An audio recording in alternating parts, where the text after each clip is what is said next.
بسم اللہ الرحمن الرحیم۔ کرنٹ افیئرس کے ایک نئی ویڈیو میں ہم آپ کو خوش آمدید کہتے ہیں۔ جس طرح آپ کو پتہ ہے کہ جو بائیڈن نے پاکستان کے خلاف جو نیوکلیئر ویپن والا بیان دیا ہے، ہم آج اس پر ڈسکشن کریں گے۔ ہمارے ساتھ بیٹھے ہمارے پیارے دوست زہران، ہم ان کے خیالات جانیں گے اس بارے میں۔ تو سب سے پہلے ہم ان کو اپنے اس پروگرام میں خوش آمدید کہتے ہیں۔ السلام علیکم۔ وعلیکم السلام۔ کیسے ہیں زہران؟ الحمدللہ میں ٹھیک، آپ سنو۔ چلو شکر ہے۔ جیسے آپ کو پتہ ہے کہ جو بائیڈن نے جو بیان دیا ہے پاکستان کے خلاف، تو آپ کے کیا خیالات ہیں اس بیان کے بارے میں؟ سب سے پہلے تو اس بیان کو کنڈیم کرنا چاہیے ہم سب کو۔ بدقسمتی سے ہماری حکومت میں اتنی سخت نہیں کہ وہ اس کو کنڈیم کر سکے۔ جس طرح سے خان صاحب اپوزیشن میں بیٹھے ہوئے ہیں اور وہ اپوزیشن میں بیٹھ کے اس کو کنڈیم کر رہے ہیں، سوائے ہمارے فورن منسٹر کے اس کو کسی نے بھی کنڈیم نہیں کیا۔ ہم دیکھتے ہیں کہ ہمارے جو فورن منسٹر بھی اسٹارٹ میں کہتے ہیں کہ یہ جو بائیڈن نے بیان دیا ہے یہ کسی آفیشیل میٹنگ میں نہیں دیا، یہ صرف ایک فنڈ ریزر میں دیا ہے۔ تو یہ ہمارے لیے کتنی شرم کی بات ہے۔ پہلے جب سائفر کا ٹائم تھا تو اس ٹائم پہ کہتے تھے کہ سائفر جو ہے وہ تو آتے رہتے ہیں ایسے، یعنی اتنی بے غیرتی کی آپ انتہا دیکھیں کہ سائفر تو آتے رہتے ہیں، ان کو تو کوئی مسئلہ نہیں ہے اسے، ان کو بس صرف چاہیے ہوتے ہیں، ان کے ڈالر چاہیے ہوتے ہیں، ان کی مالی امداد چاہیے ہوتی ہے۔ غیرت پہ یہ ہر وقت سمجھوتہ کرنے کے لیے تیار ہیں۔ اسی طرح سے بھی بائیڈن نے بھی کر دیا جو اس نے کرنا تھا، صرف انہوں نے ڈیمانش کرنا ہے اور تو ان کے بس میں کچھ ہے ہی نہیں۔ لیکن آج اس کو ہم ایک الگ پہلو سے دیکھیں گے۔ جس طرح سے بائیڈن نے بیان دیا ہے کہ پاکستان کے جو نیوکلیئر ایسٹس ہیں وہ سیکیور نہیں ہیں، پاکستان ایک ڈینجرس کنٹری ہے، تو میں آپ سب کو ایک چیز بتانا چاہتا ہوں کہ 1798 سے لے کے اب تک 469 انٹرونشن کر چکی ہے امریکہ، نیوکلیئر ویپن کو استعمال کر چکی ہے امریکہ، لیکن کون ڈینجرس پلیس ہے؟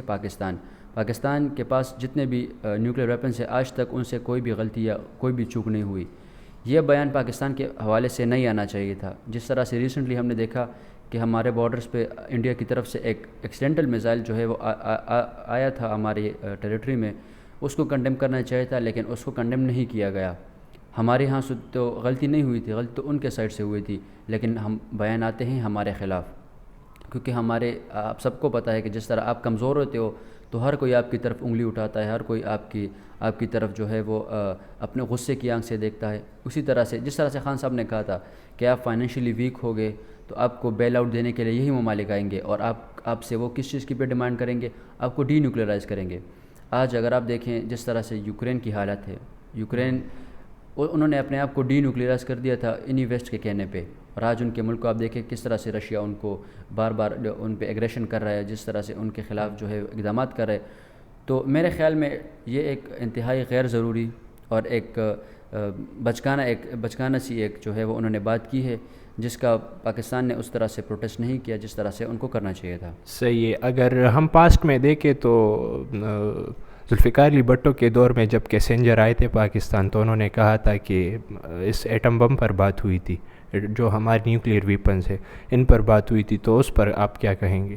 سب سے پہلے تو آپ جس واقعے کی بات کر رہے ہیں کہ انہوں نے جو کہا تھا کہ آپ ایٹم بم نہ بنائیں، تو بھٹو صاحب نے کہا تھا کہ ہم پتے کھائیں گے، ہم گھاس کھائیں گے، لیکن ہم ایٹم بم بنائیں گے۔ ہاں، مسئلہ ہے نا ان کو ہم سے، سب سے بڑا ان کو جو مسئلہ ہے نا، تو وہ میں نے کچھ دن پہلے ایک ٹویٹ شیئر بھی کی تھی کہ جو اسرائیل کا بم ہوتا ہے تو وہ گڈ بم ہوتا ہے، جو ہمارا ایٹم بم ہوتا ہے یا رشیا کا ہوتا ہے یا چائنا کا ہوتا ہے تو وہ بیڈ ہوتا ہے، اس میں خرابیاں ہوتی ہے۔ ایک بلا کے کئی نام۔ ہاں یہی بات ہے، وہ کہتے ہیں، وہ ایک محاورہ بھی ہے کہ مطلب اس کو اس طرح سے مفہوم اس کا یہ ہے کہ آپ کا جو کتا ہے تو وہ صحیح ٹامی ہے، اور ہمارا جو کتا ہے وہ کتا ہے۔ ہاں، تو ان کا جو ایٹم بم ہے، ان کے جو بمز ہے وہ ٹھیک ہے، اور جو ہمارے ایٹم بمز ہے، ہمارے ویپنز ہے، وہ غلط ثابت ہوتے ہیں۔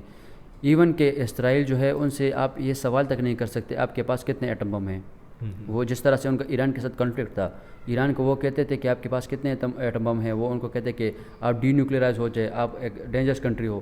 لیکن پھر جب ایک پروگرام میں ہی الجزیرہ کے پروگرام میں ان کے جو فورن منسٹر تھے ان سے سوال کیا جا رہا تھا کہ آپ کے پاس کتنے ایٹم بم ہیں، تو اس کا جواب تک وہ نہیں دے رہے تھے کہ ہمارے پاس کتنے ایٹم بم ہیں۔ تو اس سے آپ اندازہ لگا سکتے ہیں کہ وہ کس طرح سے ان چیزوں کو اپنی چھپاتے ہیں، دوسرے ممالک پہ ایگریشن کرتے ہیں، لیکن پھر ڈینجرس ہم ہو جاتے ہیں۔ یعنی اس کا تو مجھے کچھ سمجھ نہیں آ رہا اس کا۔ آپ کے خیالات اور آپ کی باتوں کا بہت شکریہ، آپ نے ہمیں اپنا قیمتی وقت دیا۔ ملتے ہیں ایک نئے پروگرام میں، تب تک کے لیے خدا حافظ۔